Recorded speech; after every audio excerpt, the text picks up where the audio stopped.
Namaskar, IAS aspirants.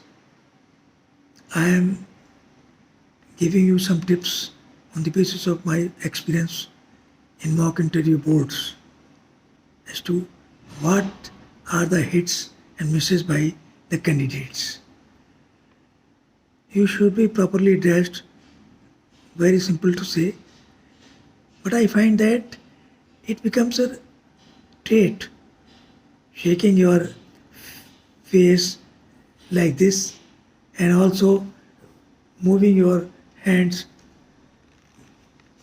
showing casual approach, sitting with like this or like this, not required. You should be normal and smile. I have noticed only 5 to 10% candidates are able to smile during the interview, and they will not keep on looking at other members because you at least you should look at the chairman. And the thing, good morning or good afternoon. No, only address to chairman. In case some lady member is there, then you can say good morning, madam, after wishing the chairman. These are the simple tips. Properly dressed, shaving, or wearing so many rings will not give very good impression because you will be asked the questions. While you fill up your the choice or preferences to your cadre, then if you are not opting for your home cadre, then which cadre you are opting and reason you should be able to give. Also, if you have not given IPS or other services, why you have opted only for defense account services and you have left the revenue service, other services, you should be able to answer that question. So, DEF 1 and DEF 2, very basic things. Your optional subject, why did you choose optional subject being an engineer? Is a very valid question, should be able to reply. If your father is in civil service or academician, then his subject is also become your own subject. If he is superintendent in jail and you studied in IIT Delhi, you should be able to answer what do you know about Tihar jail, how improvements are there. If you belong to Jaipur, then obviously you should be able to answer when Jaipur was inscribed as World Heritage City, what are other heritage cities in India like Ahmedabad was first, Delhi applied but still is in the queue. UNESCO tags outstanding universal value and other things you should be able to tell the board about your own knowledge. A candidate from Bhagalpur, I was very impressed because he could tell me that Tussar silk is famous for Bhagalpur. Bhagalpur Institute is there, and he demonstrated with action as to how silkworm works, and tourists come and watch with eagerness as to how silkworm works and silk clothes are made. Then, belonging to Bihar and some Mahabharat background, then I asked a question, have you heard about Sinoli recent excavations by ASI? He knew, yes, chariot was found. Then I asked, what does it indicate? He, to my surprise, he told me in the interview that Sinoli may be a way forward because so far our theory given by Britishers was that Aryans came from outside because there was no chariot, no horses in India, no concept. But in Sinoli excavation near Meerut, it was found that a chariot with metal inlays was existing long before the Aryan theory. It means that During Mahabharata, chariot existed what is described. Maybe Mahabharata is a real story. So these are the extrapolated presumptions on the basis of, as I earlier we thought that industrialization was only rural, but Rakhi Kadi and other areas showed that it was urban civilization.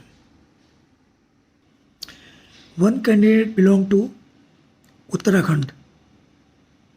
3 days back, then Uttarakhand was coming out with UCC.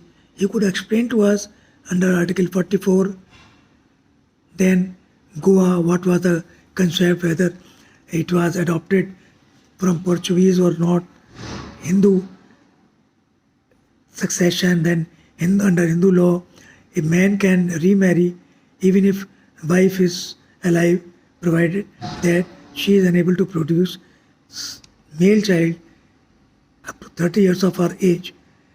These are the drawbacks in Hindu system in UCC already in existence in Goa.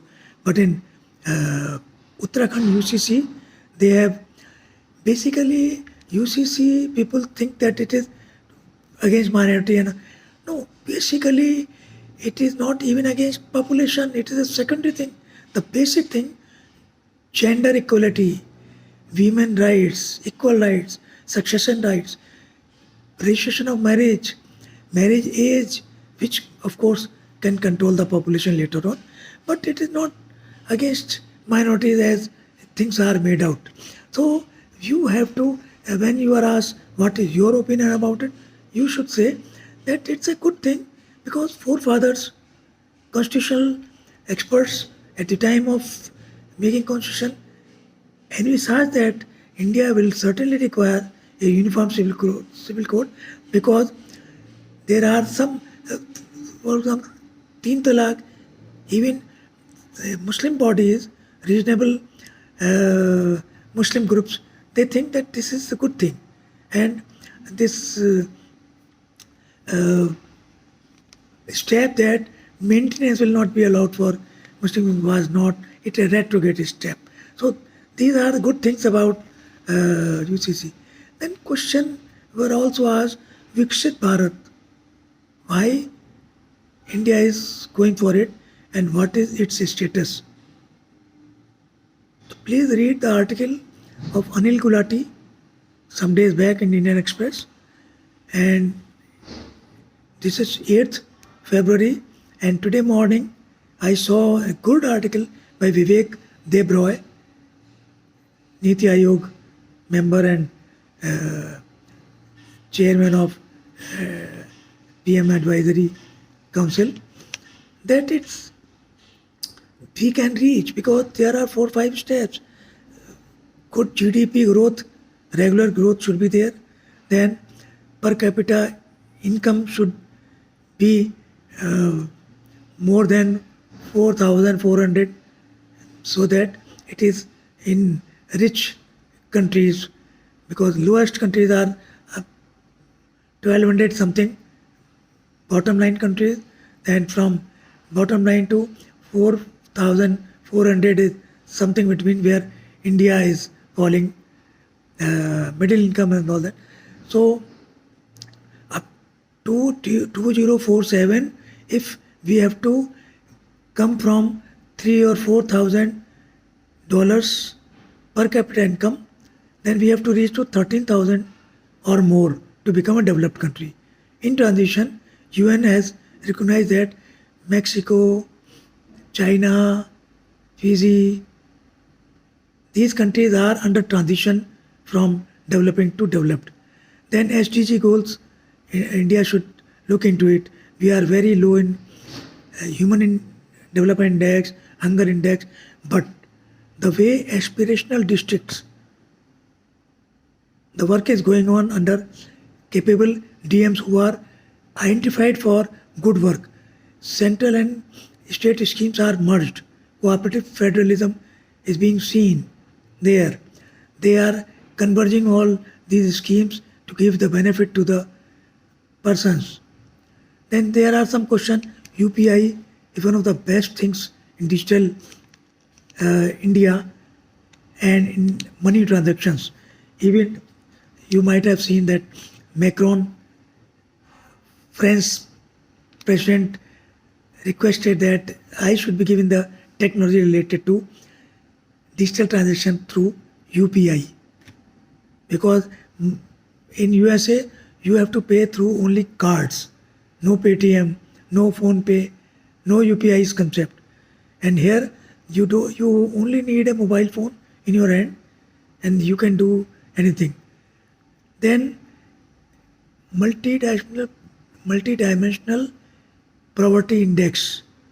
India has taken out almost 25 crore persons above poverty line. It's a wonderful thing. Then discuss about its parameter. It's a very good question which can be asked. When I ask question related to Jan Vishwas Act, then I did not get proper reply, because I asked why non-criminalization clauses removal leads to ease of doing business. And the reason is simple: to create an impression in the outsiders who want to invest in India, because we need more private investment. They will only come when they are assured that there only be monetary penalty and no jail term, because no foreign investor would like to go to jail. There is zero detection of jail term under Forest Act, Environment Protection Act, but the impression is very bad that you can be jailed. So these are the steps which are being taken by Government of India. Infrastructure is improving. Law and order is very good in UP now. The extent to which crime against women are being taken up, 76% cases are disposed of, and the accused had been punished, convicted under UP Crime Acts because of strong persuasion by the Yogi government through police. They will pursue the case, prosecutor will insist on the short dates. In 6 months, these are being disposed of. Judiciary is also supporting this thing, and then media publicity is there. Everybody is being inspired to take up the cases, and this is a fear of law and order is so much that more investment is envisaged in UP, and within 2-3 years you will find that UP goes in exponential way in getting the private investment. So these are the outputs for today, dear friends, and I will come again for another experience sharing with IAS mock interviews. Thank you.